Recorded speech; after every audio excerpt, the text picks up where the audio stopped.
안녕하세요. 어느새 봄이 가고 여름이 오고 있네요. 여러분들 건강하게 잘 지내고 계신가요? 환절기에는 지병을 갖고 계시던 어르신들이 많이 돌아가시는 계절이라서 걱정이 되네요. 저도 환절기 무렵에 저희 친정 엄마와 시아버지를 떠나보내드린 일이 있거든요. 우선 제 소개를 드릴게요. 저는 이제 40대 중반이 된 주부이자 프리랜서로 일을 하고 있는 여자입니다. 집에서 일을 하다가 쉬는 시간에 여기 채널에 올라오는 사연들을 재밌게 듣고 있어요. 저는 동화책에 사파를 그리는 일을 하고 있거든요. 지금은 프리랜서로 집에서 일을 하고 있지만 예전에는 회사에 다니기도 했습니다. 남편과는 프리랜서로 전업을 하면서 만나게 됐어요. 남편은 제가 참여한 동화책의 출판사 직원이었습니다. 일을 하면서 몇 번 동화 컨셉과 맞는 사파를 그리기 위해서 미팅을 갖고 일에 관련해서 만났던 사람이었어요. 그런데 일이 다 끝나고 나서도 남편이 저에게 따로 연락을 했더라고요. 같이 밥을 먹자고 해서 나갔는데 그때 남편이 먼저 저에게 고백을 하고 사귀게 됐었어요. 같이 일을 하면서 배려심도 많고 따뜻한 성정의 사람이라고 생각하며 저도 호감을 갖고 있었거든요. 그랬었는데 남편이 고백을 해줘서 사실 반갑게 느껴졌습니다. 저는 남동생 둘에 여동생 하나를 둔 첫째 딸입니다. 그래서인지 어렸을 때부터 동생들을 잘 돌봐야 한다는 책임감을 가지고 살았어요.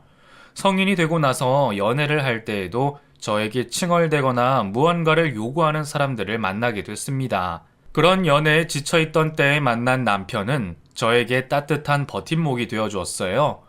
제가 평생 들여온 버릇대로 남편을 먼저 챙기려고 하면 남편은 그런 저에게 자상한 말을 해줬습니다. 수정아, 그렇게 애쓰지 않아도 돼. 넌 항상 너보다 남을 먼저 챙기려고 하는 경향이 있어. 너 자신을 좀 더 사랑해봐. 그 말을 듣고 저도 모르게 눈물이 흘렀습니다. 저의 마음을 제대로 이해해주는 사람을 만난 것이 너무 고맙고 기뻤어요. 그 이후로는 저는 고민이 생기면 남편과 상의했습니다. 해결책을 제시해주는 남편이 언제나 든든했어요. 그렇게 언제나 변함없이 제 옆을 지켜주던 그 사람과 저는 3년의 연애 끝에 결혼을 하게 됐습니다. 동생들이 많았던 저와는 달리 남편은 5살 위에 형 하나만 두고 있어요. 아주머님은 결혼을 해서 유치원생 아이도 기르고 있었어요. 제 결혼식에서 만난 아주버님과 형님은 정말 푸근한 인상으로 웃으며 저희 결혼을 축하해 줬습니다. 우리 진일이가 이제야 장가를 가는구나. 재수씨 고마워요. 우리 진일이랑 잘 살아요. 네, 아주버님. 앞으로 잘 부탁드릴게요. 아주버님 옆에 있던 형님도 사람 좋은 웃음으로 저에게 말했습니다. 곱다. 웨딩드레스 잘 골랐네. 동서, 우리 앞으로 친하게 지내요. 혼자 며느리로 있어서 외로웠는데 너무 잘 됐다. 그때는 형님이 좋은 사람이라고 생각했어요. 원체 인상이 좋았거든요. 사람이 겉모습만 보고 알 수 없다는 걸 알고는 있었지만 나중에 형님 덕에 뼈저리게 깨닫게 됐었네요. 저희는 저희 힘으로 서울 마포 쪽에 대출 껴서 아파트를 매매하고 신혼집을 차리게 됐습니다. 시부모님께서 집을 사주시겠다고 했지만 저희는 저희 힘으로 시작하겠다고 말했어요. 시부모님은 종로의 고급 빌라에 살고 계셨습니다. 시아버지께서는 교수로 일을 하셨고 시어머니는 공무원 생활을 하시다가 은퇴를 하고 전업주부로 계셨어요. 시어머니는 소녀처럼 맑은 분이세요. 평생 일을 하시면서 볼 꼴 못 볼 꼴 다 보셨을 텐데도 세상에 태어날 때부터 나쁜 사람은 없다고 믿는 분이셨습니다. 시아버님은 대쪽 같은 분이시라고 들었어요. 항상 원칙을 중시하고 남에게 해가 될 일은 하지 않으셨다고 들었습니다.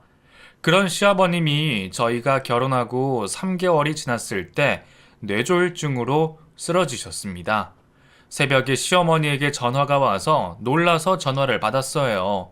진일이가 전화를 안 받아서 밤에 미안한데. 시어머니는 울먹이는 목소리로 말을 잇지 못하셨어요. 무슨 일이 났구나 하는 예감이 들었습니다.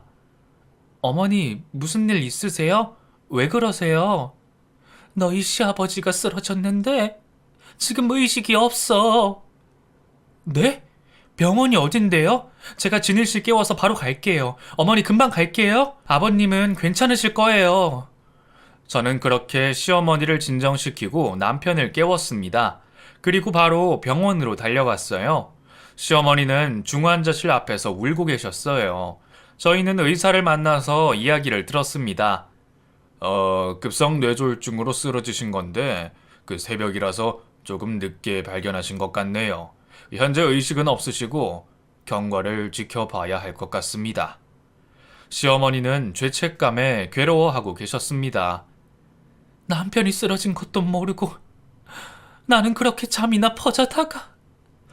여보. 어머니 탓 아니에요.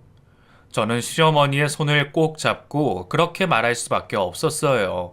시아버님은 돌아가시기 전까지 내내 중환자실에 입원해 계셨습니다. 의식은 없지만 말을 하면 듣고 계실 수도 있다고 해서 남편과 저는 자주 병원에 가서 시아버님에게 말을 걸었어요.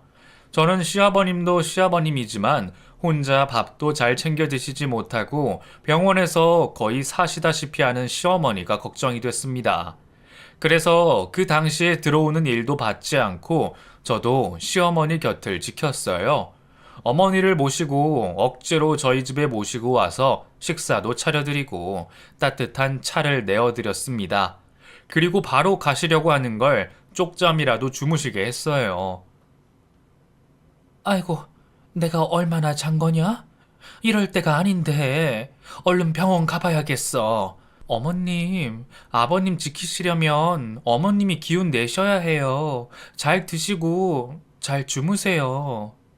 내가 무슨 염치로 그렇게 하니? 미안해서 못한다. 어머니, 아버님이 쓰러지신 건 어머니 탓이 아니에요. 우리 새아가가 못난 시애미 걱정하는 마음은 이해하는데 나는 모든 게 내 잘못 같아. 일단 나 가봐야겠어. 넌 쉬고 있어라. 그렇게 시어머니는 자신을 혹사하면서 시아버님을 간병하고 계셨습니다. 남편도 이래저래 부모님 걱정에 많이 힘들어했어요. 그런데 아주머님과 형님은 아버님이 쓰러지신 다음날 잠깐 병원에 얼굴을 비추고 그 이후에는 오지 않았습니다. 아주버님은 가끔씩 저에게 전화를 걸어서 어머님이 어쩌고 계신지를 물었어요. 내가 요즘에 일 때문에 바빠서 병원에는 자주 못 가는데 재수씨 고생하는 거 알아요. 고마워요. 아니에요, 아주버님. 저는 괜찮아요. 어머니가 걱정이죠. 그래요. 조금만 더 부탁드릴게요. 우리 와이프도 자주 가죠? 내가 가라고 말은 해놨는데. 아, 네, 오시죠. 저는 사실대로 말하지 못했습니다. 형님은 아주버님에게 병원에 가고 있다고 말하는 모양이었어요. 거기다 대고 제가 안 오신다고 왜 안 오시냐는 말을 하면 형님이 곤란해지실까봐 걱정이 됐습니다. 괜한 걱정이었죠. 아무튼 아버님이 쓰러지시고 나서 아버님의 상태는 호전되기는커녕 점점 나빠져만 갔어요. 그리고 요즘처럼 벚꽃이 피고 질 무렵에 아버님은 결국 세상을 떠나시고야 말았습니다. 어머님은 거의 실신할 정도로 울고 계셨고 남편과 제가 상조회사에 전화를 해서 장례식 절차를 진행했습니다. 아주버님은 지방에 출장을 가셨다가 부랴부랴 오시느라 그랬다고 쳐도 형님은 저희가 장례식장을 마련하고 나서야 뒤늦게 도착해서 시어머니 앞에서 어머니보다 더 크게 대성통곡을 했어요. 너무 과하다 싶게 말이에요. 아이고 아버님 왜 이렇게 일찍 가셨어요? 어머님 어떻게 해요? 아버님 너무 안 됐어요. 어머님. 힘없이 울고 계시던 시어머니께서 형님을 오히려 위로해주는 말도 안 되는 상황이 벌어졌습니다. 조금 어처구니가 없었어요. 그리고 형님은 장례가 진행되는 동안 장례식장에 진득히 있지 못하고 어딜 그렇게 싸돌아다니는지 급기야 계단에서 발을 헛디뎌서 못 걷겠다고 야단이었습니다. 아휴, 나 못 걷겠어. 발목이 아무래도 부러진 것 같아. 아이고, 내 다리. 괜찮으세요? 병원 가보셔야겠어요. 우리 남편 회사분들 오신다고 했는데, 동서는 여기 있어야 할 것 같고, 도련님이 나 좀 병원에 실어다 주면 안 될까? 남편은 그 이야기를 듣고 난감한 표정을 짓더니 이내 알겠다고 하고 형님을 모시고 근처 정형외과에 갔습니다. 저도 모르게 한숨이 나오더라고요. 그때부터 형님에 대해서 안 좋은 시선을 갖게 됐어요. 1시간 뒤에 형님은 발목에 보호대를 하고 나타났습니다. 저도 아버님 장례를 치르며 잠 한숨 제대로 자지 못하고 피곤한 상태였습니다. 그런데다가 발목을 다쳤다는 핑계로 자리에 가만히 앉아서 핸드폰만 들여다보니 형님의 모습을 보고 화가 치밀어 올랐어요. 하지만 애써 외면한 채로 시어머니 곁을 지켰어요.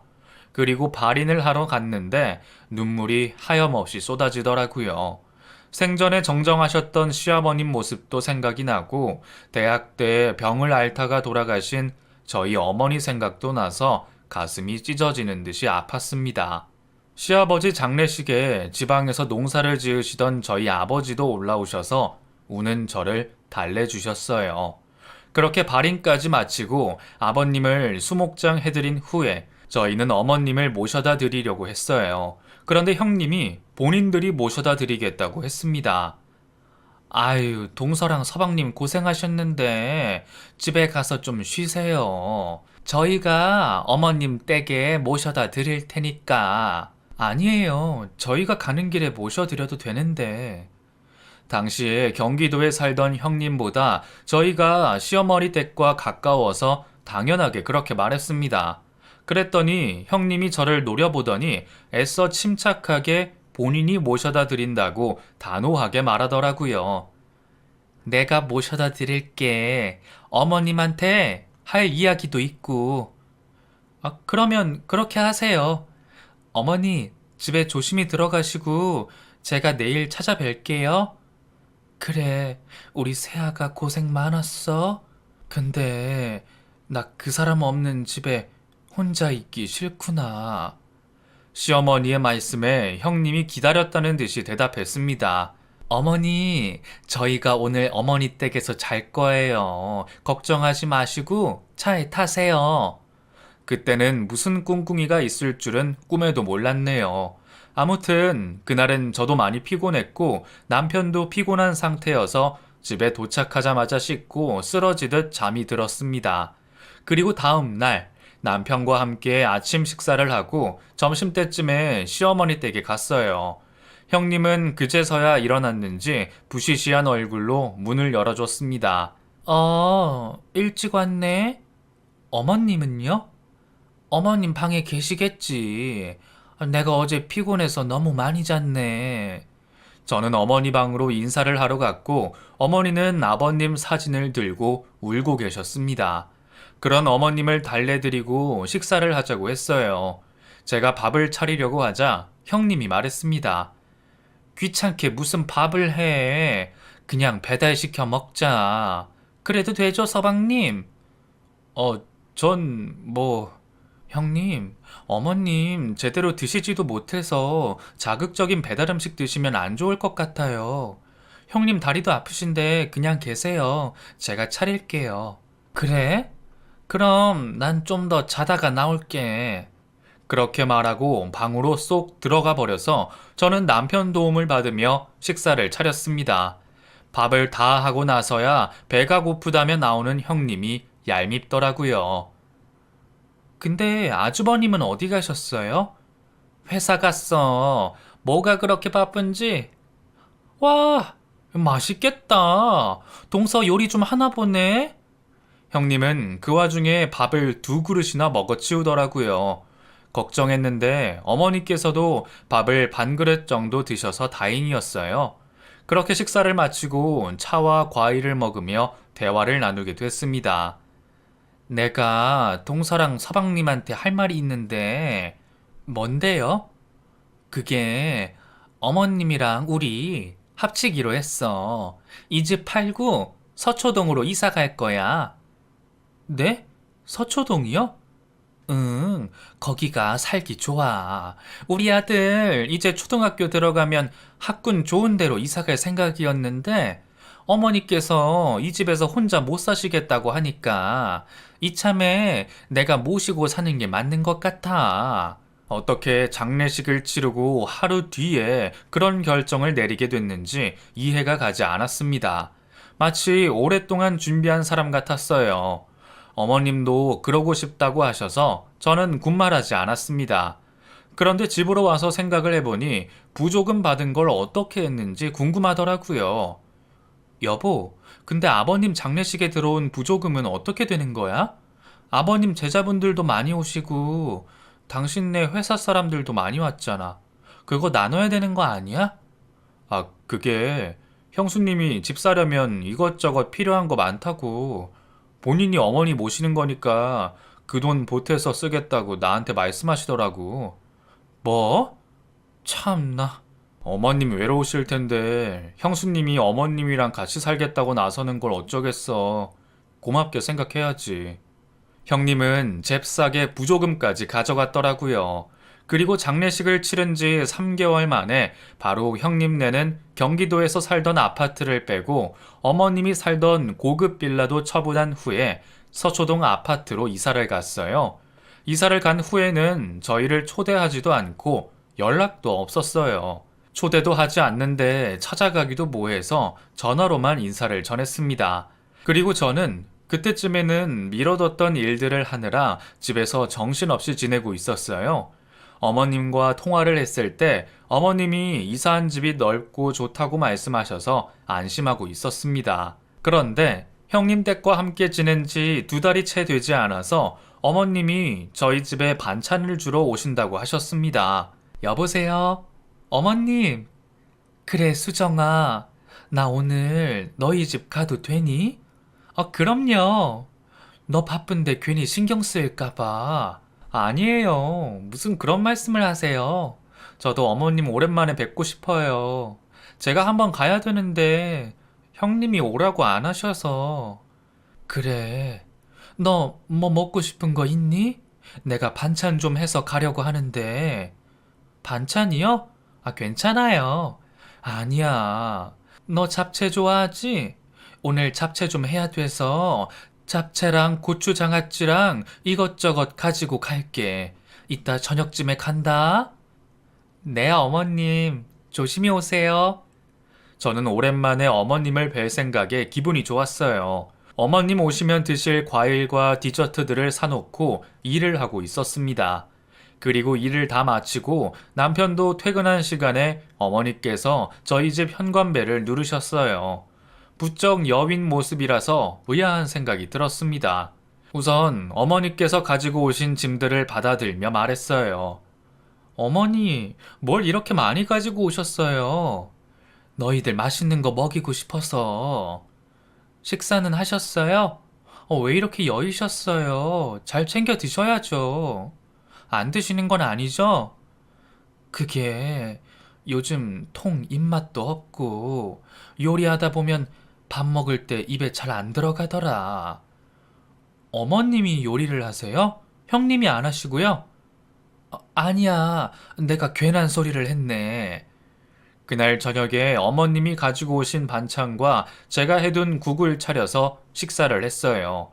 어머님께서 밥을 잘 드시더라고요. 아마도 저희 집에 오셔서 편한 마음에 그러셨던 것 같습니다. 그리고 어머니와 남편과 함께 차와 디저트를 먹으며 이런저런 이야기를 나눴어요. 남편이 어머님에게 물었습니다. 형은 요즘도 출장 많이 가죠? 너희 형은 매일 바빠서 얼굴 보기도 힘드네. 어머니, 서초동에서 지내기는 괜찮으세요? 그렇지 뭐. 아무래도 내가 살던 동네가 아니라서 그런지 아직도 낯설고 밖에 나가면 어디를 가야 할지도 모르겠고 좀 그래. 그래요? 형수님은 잘 지내시죠? 걔는 뭐, 걔 나름대로 많이 바쁜 것 같더라. 어머님은 뭔가 더 하고 싶은 이야기가 있으신 것 같았습니다. 그런데 억지로 말을 삼키시더라고요. 그리고는 저희 집에서 자고 가겠다고 말씀하셨어요. 오늘 너희 집에서 자고 가도 되냐? 시간도 늦었고. 그런 어머니에게 제가 대답했습니다. 어머님 괜찮으시겠어요? 저야 완전 좋죠. 그래, 그럼 신세 좀 지자. 이불만 깔아줘. 너희도 이제 가서 쉬고. 피곤하신 모양이네요. 네, 제가 빨리 이불 꺼내서 깔아드릴게요. 다음 날 아침 10시가 지났는데도 어머님이 일어나지 않으셨어요. 살짝 방문을 열어보니 곤히 잠이 들어 계셔서 억지로 깨워드리지 않았습니다. 그런데 11시쯤에 어머님 핸드폰에 전화벨이 울리는 소리가 들렸고 어머님은 허둥지둥 방 밖으로 나오셔서 서초동으로 돌아가야 한다고 말씀하셨어요. 아이고, 나 좀 깨우지 그랬니? 나 얼른 가봐야겠어. 왜요, 어머님? 점심 식사도 하시고 천천히 가시죠. 안 돼. 지금 야단 났어. 얼른 가볼게. 또 올게. 그렇게 말씀하시고는 시어머니는 일어나자마자 뭐가 그리 급하신지 제가 불러드린 택시를 타고 돌아가셨습니다. 저는 시어머니가 서초동에 잘 도착하셨는지 전화를 드렸어요. 한참 받지 않으시다가 나중에 저에게 전화를 거셨습니다. 수정아, 전화했었니? 네, 어머니. 잘 도착하셨죠? 응, 도착해서 이것저것 일 좀 하고 이제야 한숨 돌리고 있어. 너희 집에 또 가고 싶네. 어머니, 형님 댁에서 무슨 일 있는 거 아니죠? 어머님, 저희 집 오시고 싶을 때 언제든지 오세요. 저는 집에서 일해서 거의 집에 있으니까 괜찮아요. 그래도 될까? 그럼 나 이따 저녁에 또 갈까? 네, 어머니, 오세요. 시어머니는 저녁이 되어서 짐을 한 보따리 들고 저희 집에 오셨습니다. 어머니, 이게 뭐예요? 나 여기서 좀 지내려고. 그래도 되니? 아이고, 그럼요. 편하게 지내세요. 고마워. 내 마음 이해해주는 건 우리 수정이밖에 없다. 왜요, 어머니? 든든한 두 아들도 계시고 형님도 계시잖아요. 아들들은 그렇다고 치고, 아휴, 말을 말자. 그렇게 또 말을 채 잊지 못하셔서 저는 언젠가 날을 잡아서 한번 진지하게 대화를 나눠봐야겠다는 생각이 들었습니다. 그날도 어머니는 식사를 잘 하시고 텔레비전도 보시면서 저희와 즐거운 저녁을 보내고 잠이 드셨습니다. 그리고 다음날 또 늦잠을 자고 일어나셔서 허둥지둥 가려고 하시는 걸 제가 붙잡았어요. 어머니, 왜 그렇게 급하게 가려고 하세요? 점심 식사 같이 하고 늦게 가세요. 아니야, 나 지금 큰일 났어. 가서 할 일도 있고. 무슨 할 일이 있으시다고 그래요? 승준이 유치원에서 데리고 와야 되고, 빨래도 해야 되고. 네? 그걸 어머니가 왜 하세요? 제 말에 갑자기 시어머니가 눈물을 쏟아내셔서 저는 당황스러웠어요. 급하게 티슈를 꺼내다가 드리면서 시어머니가 진정되기를 기다렸습니다. 그리고 잠시 후에 어머니 입에서 나온 말이 충격적이었어요. 수정아, 난 너무 힘들어. 힘들어서 못 살겠어. 어머니, 무슨 일인데요? 다 말씀해 보세요. 첫째 며느리가 나를 완전히 식모 취급한다. 그 집에서 살면서 나 매일 가시방석에 앉은 기분이었어. 첫째한테 얘기하려고 해도 걔가 워낙 바쁘고 그러다 보니까 할 수가 없더라고. 나 매일 눈칫밥 먹으면서 산다. 내가 지은 밥 내 입으로 제대로 넘기지도 못해. 내가 뭘 먹으면 소리 난다고 짜증을 내지 않겠니? 그게 정말이에요? 형님 정말 어머니가 무슨 소리를 내고 식사를 하신다고. 그리고 형님이 있는데 어머니가 왜 그런 사소한 집안일을 다 하고 계신 거예요? 형님은 대체 뭐 하는데요? 사교 모임 다니는 것 같은데 뭐 그 동네 애 엄마들이랑 카페에서 수다 떨면서 애 교육 문제로 이야기 나누고 그러면 바쁘다고 하기는 하더라. 아니, 승준이 이제 7살인데 무슨... 어머니, 저한테 말씀하시죠. 너희도 일하고 바쁜데 괜히 걱정 끼칠까봐 나 혼자 삭히고 살면 될 거라고 생각했는데 너희 집 와서 쉬니까 너무 편하더라. 나 왜 이렇게 눈물이 나니? 시어머니의 말씀을 들으면서 저는 점점 더 화가 치밀어 올랐습니다. 어머님을 모시겠다면서 집까지 이사를 해서 저는 잘 지내실 줄만 알았어요. 그런데 형님은 본인 사리사욕을 채우기 위해서 어머니를 모신다고 한 거였던 겁니다. 겉으로만 효부인 척을 하고 속은 아주 추악스러운 사람이었던 것이에요. 마냥 울고만 계시는 시어머니를 보면서 저는 화도 났지만 안타까운 마음이 들었어요. 어머니, 가지 마세요. 저희 집에 계세요. 형님 어떻게 그럴 수가 있대요? 아니야. 안 가면 또 야단 날 거야. 가야지. 어머니, 지금 가시면 저 어머니 안 볼 거예요. 형님한테는 제가 전화할 테니까 점심 드시고 좀 쉬고 계세요. 그렇게 시어머니를 붙잡아 두고 저는 형님에게 전화를 걸었습니다. 한참 만에 전화를 받더니 짜증 섞인 목소리로 말했어요. 너 전화 잘했다. 어머니 거기 계시지? 왜 내 전화를 안 받으셔? 얼른 오시라고 해. 어머님, 저희 집에서 며칠 더 쉬다가 갈 거예요. 뭐? 안 되는데? 왜요? 왜 안 되는데요? 그게 내가 바빠서 애를 좀 데리고 오셔야 할 텐데. 형님 하시는 일 없잖아요. 애는 형님이 데리고 오세요. 어머니가 많이 피곤해 하셔서 좀 쉬게 해드리려고요. 동서는 말을 왜 그렇게 해? 내가 뭐 어머니 구박이라도 한 것 마냥. 그럼 아니에요? 동서, 일단 나 승준이 데리러 가야 하니까 끊을게. 형님의 뻔뻔한 목소리를 들으니 저도 화가 나서 온몸이 부들부들 떨렸습니다. 시어머니는 습관처럼 저희 집 부엌에서 밥을 차리고 계셨어요. 저는 어머니를 도와서 밥을 차리고 함께 식사를 했습니다. 그리고 어머니는 또 방으로 들어가셔서 잠을 청하셨어요. 평소에 얼마나 가시방석에 앉은 듯이 불안하게 사셨으면 저러실까 마음이 안 됐더라고요. 일을 하는데 일이 손에 잡히지 않을 정도로 생각이 많아졌습니다. 그날 저녁에 야근을 하고 늦게 퇴근한 남편을 기다려서 저는 어머니에게 들은 이야기를 다 말했어요. 남편도 저만큼 화가 나서 어쩔 줄 몰라 했어요. 아니, 형수님, 그렇게 안 봤는데. 아니, 이걸 어떻게 해야 돼?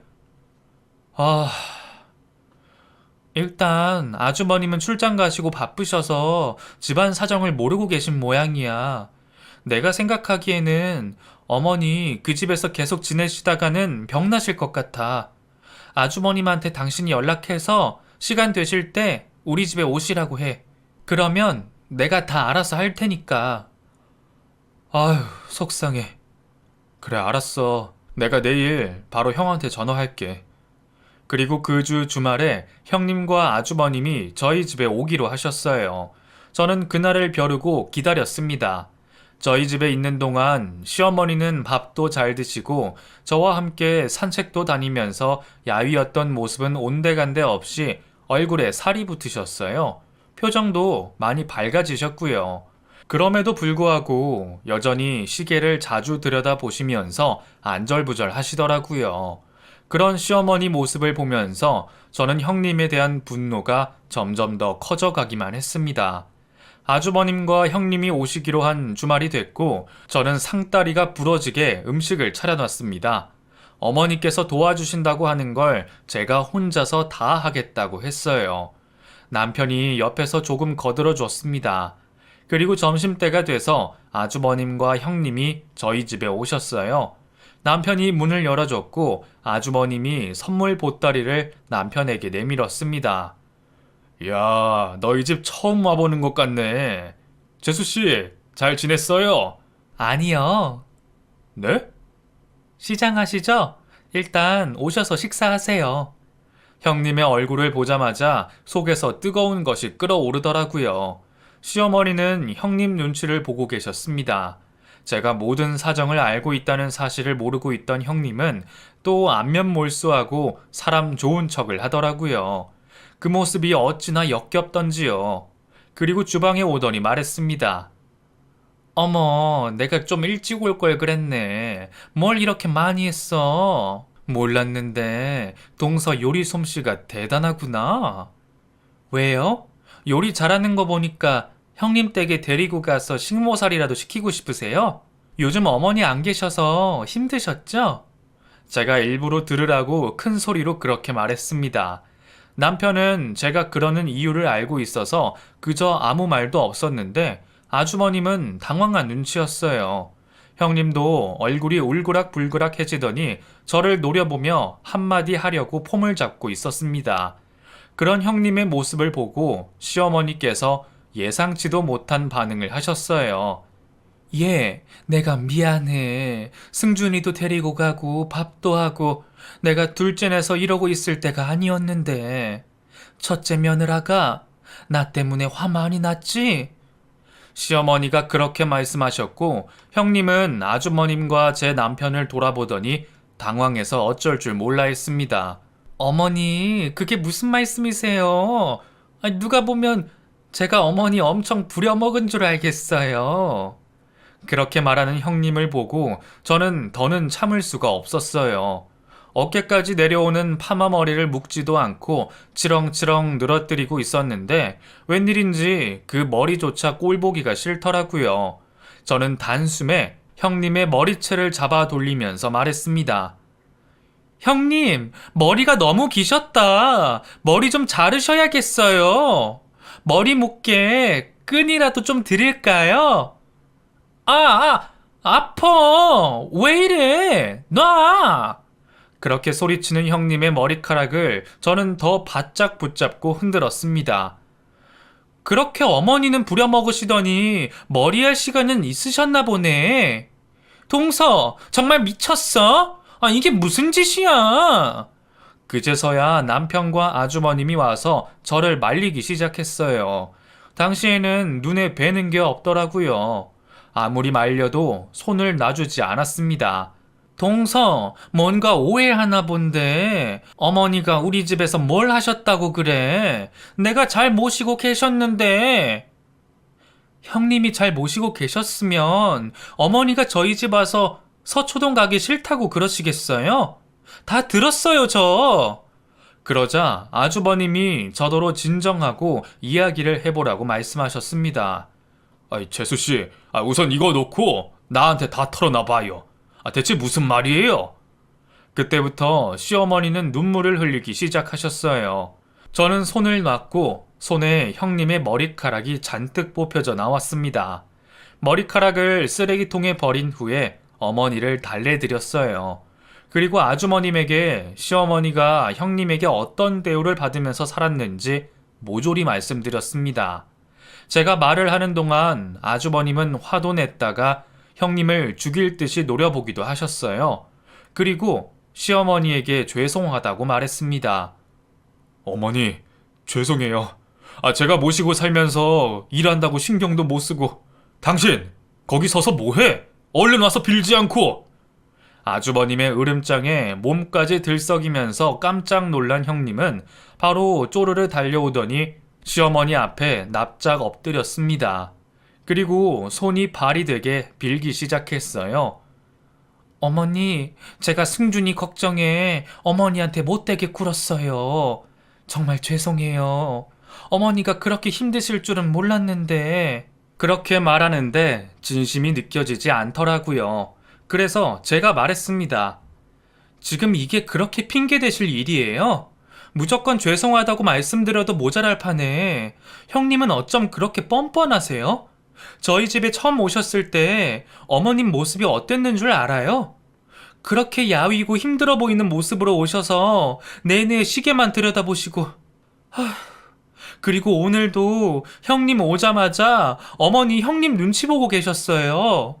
어머니가 저한테 다 말씀하지 않으신 뭔가가 있겠죠. 정말 너무하세요. 사과 제대로 하세요. 제가 그렇게 외치자 저를 한번 쳐다보더니 다시 엎드려서 어머니에게 말했습니다. 어머니, 정말 죄송해요. 정말 정말 죄송해요. 제가 입이 10개라도 할 말이 없어요. 여보, 미안해. 내가 미쳤었나 봐. 어머니는 그런 형님에게 그동안 쌓였던 울분을 다 토해내셨습니다. 내가 이 나이에 남편도 잃고 며느리 눈치 보면서 살 거라고 누가 상상이나 했겠니? 너 정말 무서운 애야. 난 서초동 돌아가서 너랑 같이 살기 싫어. 평생 안 볼 수 있으면 안 보고 살고 싶다. 시어머니의 말씀에 아주버님도 충격을 받은 모양이었습니다. 그리고 형님 옆에서 같이 시어머니에게 사죄를 드렸어요. 엄마, 정말 죄송해요. 진작에 말씀하시지. 이 사람이 그럴 줄은 전혀 몰랐어요. 엄마가 하자는 대로 다 해드릴게요. 서초동 집을 빼든 뭘 하든 해서 내가 너희 집 살 때 보탠 돈 돌려다오. 나는 둘째네 근처에서 혼자 살고 싶어. 그리고 첫째 며느리는 명절 외엔 보고 싶지도 않다. 그래도 승준이는 보고 싶으니까. 그 말을 듣고 형님이 고개를 들어서 시어머니에게 말했어요.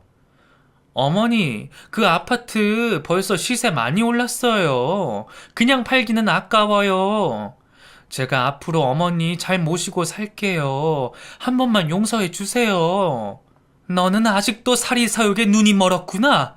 인간의 도리라는 건 하나도 모르지? 시어머니께서 그렇게 대답하셨고 아주버님이 형님의 입을 틀어막는 신용을 하며 말씀하셨습니다. 엄마, 그렇게 할게요. 당장 아파트 내놓고 팔리면 어머니가 집 팔아서 주신 돈 다 드릴게요. 그리고 여기 마포 근처에 좋은 곳으로 아파트 구해드릴게요. 진이라, 재수씨, 걱정시켜서 정말 미안해. 형이 무슨 죄가 있겠어. 아무것도 몰랐는데. 아무튼 어머니가 하자는 대로 바로 해드렸으면 좋겠네. 그래, 알았어. 어머니, 정말 죄송해요. 제가 다 해결할게요.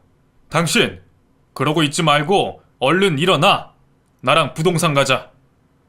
여보, 그건 좀 아니잖아. 아니긴 뭐가 아니야. 일어나! 그렇게 한바탕 난리를 치른 후에 아주버님과 형님이 가시고 시어머니는 가슴을 쓸어내리시더니 제 손을 붙잡고 말씀하셨습니다. 둘째 며느라, 나는 너희 근처에서 살고 싶은데 그래도 되니? 부담되게는 안 할게. 너희 이제 곧 아이도 낳아야 되고 내가 애 봐주고 그러고 싶다. 어머니, 그게 무슨 말씀이세요? 하나도 부담 안 돼요. 어머니 잘하셨어요. 그렇게 하는 게 좋을 것 같아요. 저희 근처로 오셔서 저랑 같이 앞으로 잘 지내봐요. 고마워. 고맙다. 내가 우리 둘째 며느리 덕에 그 지옥 같은 데서 빠져나올 수 있겠구나. 그날 이후로 바로 아주버님은 서초동 아파트를 정리하시고 어머니에게 마포 쪽에 새로 지은 좋은 아파트를 어머니 명의로 매매하셨어요. 남은 잔금도 어머니에게 모두 드렸습니다. 형님은 기어코 서초동을 포기하지 못하고 거액의 대출을 받아서 전세로 작은 아파트로 이사를 해서 살았어요. 대출금을 갚느라 형님도 아르바이트를 했다고 하더라고요. 저는 일 때문에 매일은 아니더라도 일주일에 3번 이상은 어머니와 만나서 같이 커피도 마시고 동네 산책도 하면서 잘 지냈어요. 그러다가 제가 임신을 했고 시어머니께서 제게 없는 친정어머니처럼 저를 잘 돌봐주셨습니다. 그리고 딸아이를 낳고 할 줄 아는 게 하나도 없던 저를 도와서 아이를 돌봐주셨어요. 저는 어머니 옆에서 차근차근 배워나갔습니다. 애가 지 엄마 닮아서 어찌나 착하고 귀여운지. 아이고, 우리 손녀. 눈에 넣어도 안 아플 우리 손녀. 어머니, 그렇게 예쁘세요? 그럼 내가 얘 대신에 죽을 수도 있을 만큼 사랑스러운데. 에이, 어머니는 무슨 그런 말씀을. 어머니, 건강하게 오래오래 저희랑 함께 행복하게 사셔야 돼요. 아셨죠? 말 나온 김에 건강검진 받으러 가요. 매년 저랑 같이 받으러 다니세요. 그래, 알았어. 내 생각해주는 건 역시 우리 둘째 며느리밖에 없다니까. 어느새 세월이 많이 흐르고 저희 딸은 초등학교 4학년이 됐습니다.